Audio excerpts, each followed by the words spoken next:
আজি এটা সৌভাগ্যৰ দিন, যিহেতু আপুনি উপস্থিত হ'লেহি এডভেনী গাঁৱত। জুবিন গাৰ্গৰ দৰে এজন মহান শিল্পীৰ প্ৰতিমূৰ্তি আপুনি আজি মানে মুকলি কৰিবলৈ সুবিধা পালে, কি ক'ব এই ক্ষেত্ৰত? ধন্যবাদ।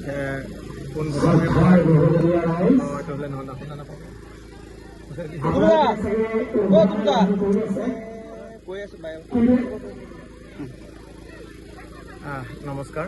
পোনপ্ৰথমে মই এৰা দীঘল পানী সমূহ ৰাইজক অন্তৰৰ পৰা সেৱা যাচিছোঁ। অলপ পলম কৰিলেও ৰঙালী বিহুৰ শুভেচ্ছা জ্ঞাপন কৰিছোঁ। আজি ইয়াত এইটো শ্ৰী সূৰ্যমোহন দাস তেহঁতৰ পৰিয়ালে মিলি জুবিনক আমাৰ মাজত জীয়াই ৰাখিবৰ কাৰণে যিটো প্ৰচেষ্টা, তেওঁলোকে নিজে জুবিনৰ প্ৰতিমূৰ্তি এটা তেওঁলোকে দান কৰিছে। আৰু ইয়াৰ স্থানীয় শিল্পী নামটো কি বৰা আছিলে, দীপেন বৰা নামটো পাহৰি গ'ল। দীপেন বৰাদেৱে কোনোদিন হয়তো তেওঁ বনোৱা নাছিলে, প্ৰথমবাৰ কাৰণে জুবিনৰ এটা পূৰ্ণাংগ এটা মূৰ্তি তেখেতে সাজি উলিয়াইছে। ইয়াত ভুল ত্ৰুটি থাকিবই, তেওঁ প্ৰথমবাৰৰ বাবে বনাইছে। গতিকে ভুল ত্ৰুটিবোৰ আমি চাব নালাগে। তেওঁ যে সাহ যে কৰিছে, যে ভগৱান বুলি কৈছোঁ, সকলোৱে জুবিনক ভগৱান মানিছে, যেতিয়া ভগৱানৰ মূৰ্তি এটা সাজাটো কিমান কষ্টকৰ, তেওঁ সেই কষ্টটো তেওঁ বুকুত বান্ধি লৈ সেইটো তেওঁ সাজি সম্পূৰ্ণ কৰিলে। আৰু আমাৰ এই সূৰ্যমোহন দাস তেওঁলোকে গোটেই পৰিয়ালে মিলি আগবাঢ়ি আহিছে। তেনেকুৱাতো বহুতো মানুহ আছিলে সমাজত, তথাপি তেওঁলোকে আগবাঢ়ি আহিছে। জুবিনক অন্তৰৰ পৰা ভাল পায়, গোটেই গাঁওবাসী অন্তৰৰ পৰা ভাল পায়, গোটেই একমত হৈ তেওঁলোকে ইয়াৰ ৰাজহুৱা স্থান দিলে। তেওঁলোকে সকলোৱে একেলগে মিলি জুবিনৰ প্ৰতিমূৰ্তি স্থাপন হ'ল, জুবিনৰ নাহৰ পুলি ইয়াতে স্থাপন হ'ল আৰু ৰোপণ কৰিলে। কিন্তু মোক বা মোৰ মানুহজনে আমাক যিটো দায়িত্ব দিয়া হৈছিলে, এইটো জীৱনত আজিলৈকে মই যিমান দায়িত্ব পাইছোঁ জীৱনত চাই, এইটো আটাইতকৈ মই গুৰুত্বপূৰ্ণ দায়িত্ব বুলি ভাবিলোঁ। আচলতে এইটো কাৰণে জুবিনৰ প্ৰতিমূৰ্তি, নিজৰ বন্ধু, নিজৰ ভাতৃৰ প্ৰতিমূৰ্তি এটা উন্মোচন কৰা মোক দুজন মাতিছে। তাকে বৰ মাতোতে মই অলপ ভয় খাইছিলোঁ। মই তেতিয়া কৈছোঁ যে আৰুতো মানুহ আছিলে, মোক কিয় মাতিছা? মই তাৰ পৰা যোগ্য বুলি নাভাবোঁ মই, আৰু বহুত কষ্ট পাইছোঁ, আৱেগিক হৈছোঁ বেছি এই মুহূৰ্তত। সেই প্ৰতিমূৰ্তিৰ মুখখনো মই এতিয়া সম্পূৰ্ণভাৱে চাব পৰা নাই, কাৰণ চালেই আকৌ অন্তৰে ক'ৰবাত কান্দি উঠিব। কান্দিটো আছেই, বিগত 7 মাহে কান্দি আছোঁ, প্ৰতিগৰাকী অসমীয়া কান্দি আছে। যদি এবাৰ জুবিনবিহীন বিহু ম্লান পৰিছে, বিহু ম্লান পৰা নাই, বিহু বেছি উজ্জীৱিত হৈছে। জুবিন শাৰীৰিকভাৱে নাই, কিন্তু প্ৰত্যেকটো মঞ্চতে প্ৰত্যেকগৰাকী গায়ক গায়িকাই জুবিনৰ গীতে গাই আছে, সকলোৱে প্ৰাণ খুলি গাইছে। ভুল শুদ্ধ হৈছে কাৰোবাৰ, তথাপি গাইছে। বেলেগ গান শুনা পোৱা নাই এবাৰ। আকাশে বতাহে অসমত কেৱল জুবিনৰ গীতে বাজি আছে। এনেকুৱা লাগিছে যেন অসমত বেলেগ গীত নাইকিয়া হৈ গ'ল নেকি, খালি জুবিনৰ গীত। গতিকে জুবিনৰ যিবোৰ সৃষ্টি, যিবোৰ দি গ'ল, সেই সংৰক্ষণ কৰা আমাৰ সকলোৰে দায়িত্ব, নৱপ্ৰজন্মৰ দায়িত্ব, আমাৰ অসমবাসীৰ দায়িত্ব।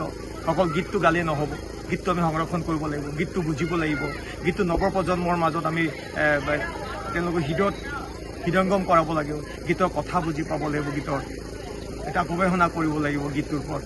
সেয়া আৰু ইয়াত এতিয়া এইবাৰ সকলোৱে কাষত দায়িত্ব থাকে। এতিয়া এৰা দীঘল পানীৰ ৰাইজৰ আৰু এটা দায়িত্ব বাঢ়িল, গুৰু দায়িত্ব। সেইটো জুবিনৰ প্ৰতিমূৰ্তিটো তেওঁলোকে ইয়াত সুন্দৰভাৱে সংৰক্ষণ কৰা, ইয়াতে কোনো যাতে অপ্ৰয়োগৰ পৰিস্থিতি নহয়। কাৰণ এনেকুৱা দেখা পাওঁ, এনে প্ৰতিমূৰ্তিবিলাকত ৰাতি বহুত থাকে গৈ, কিছুমান থাকে সমাজত, সকলো মানুহ ক'ব নোৱাৰি, হয়তো বেলেগ ঠাইৰ পৰা আহি, ইয়াৰ বুলি নকওঁ, কোনোবা আহি কিবা কিবি হয়তো কৰিব পাৰি, সেইটো আপোনাক সকলো স্থানীয় সকলোৰে দায়িত্ব এইটো। আৰু এটা কৈছোঁ, ইয়াতে বেৰা দিব, ঘৰ বনাব, ৰ'দ বৰষুণ বা বচাও, খুব ভাল কথা। আৰু এটা আমি নোট কৰিলোঁ, অফ কেমেৰাৰ কথা কৈছিলোঁ যে চাকি তেল ইয়াতে যাতে সদায় যাতে পুৱা নহ'লে গধূলি যাতে জুবিনৰ ইয়াতে চাকি যাতে বা ধূপ কোনোবা যোনে হওক, এতিয়া যাতে ডাঙৰ সৰু সকলোৱে, সৰুবিলাককতো শিকাই দিব লাগিব যে এইফালে অহা যোৱা কৰোঁতে যদি সময় হৈছে, এন্ধাৰ হৈছে, চাকি জ্বলা সময়ত চাকি এতিয়ালৈ কোনো জ্বলোৱা নাই, যোনে হওক। মেচ থাকিব, যি তেল থাকিব, যোনে যেনেকুৱা তাতে অক্ষয় বন্তিৰ দৰে এইটো যাতে আজীৱন যিমান দূৰ পাৰি যাতে জ্বলাই ৰাখিব পাৰি। লাগিলে মই এতিয়া ঘোষণা কৰিছোঁ ইয়াত, মই প্ৰথম এই তেলৰ বাবে মই ইমান কিবা নহয়, মন আছে, ধন নাই, তথাপি কিবা অকণ মই দি যাম এই তেলটোৰ বাবে। সকলোৱে এনেকৈ ৰাইজে নখ জোকাই নৈবই গোটেই হাত, এইটো সকলোৱে পাৰিব নিশ্চয়। অলপ তেল বা এই কিবা ধূপ ধূনা সকলোৱে আপোনালোকে এইটো নিজৰ এটা মন্দিৰ হ'ল এটাই, এইটো মন্দিৰত যাতে সকলোৱে পুৱা গধূলি এবাৰ যে সকলোৱে সেৱা জনায়, আৰু থকা নৱপ্ৰজন্মৰ নতুন কণ শিশুসকলক যাতে অকল জুবিনৰ যাতে সকলোৱে সাধুটো কওঁ, তাৰ মাজত আজিকালি সাধু নোকোৱা হৈ গ'ল, আইতা ককাসকলে। এতিয়া আমিয়ে সাধু ক'ব লাগিব, জুবিনৰ সাধু। জুবিন কি, জুবিন কেনেকুৱা, কি কৰিছিল, কি কৰিব খুজিছিল, কেনেকৈ আছিল, গোটেইখিনি। আৰু জুবিনৰ আদৰ্শবোৰ আমি সকলোৱে মানি চলিব লাগিব। বিশেষকৈ গছ গছনি, জীৱ জন্তু, মানুহক সহায় কৰা, নিজৰ কি আছে নাই বাচৰ কথা মানুহক সহায় কৰা, সেইটো যাতে সকলো আমি যাতে জুবিনৰ আদৰ্শটো যাতে আমি লগত লৈ বুকুত লৈ যাতে আমি আগুৱাই যাব পাৰোঁ।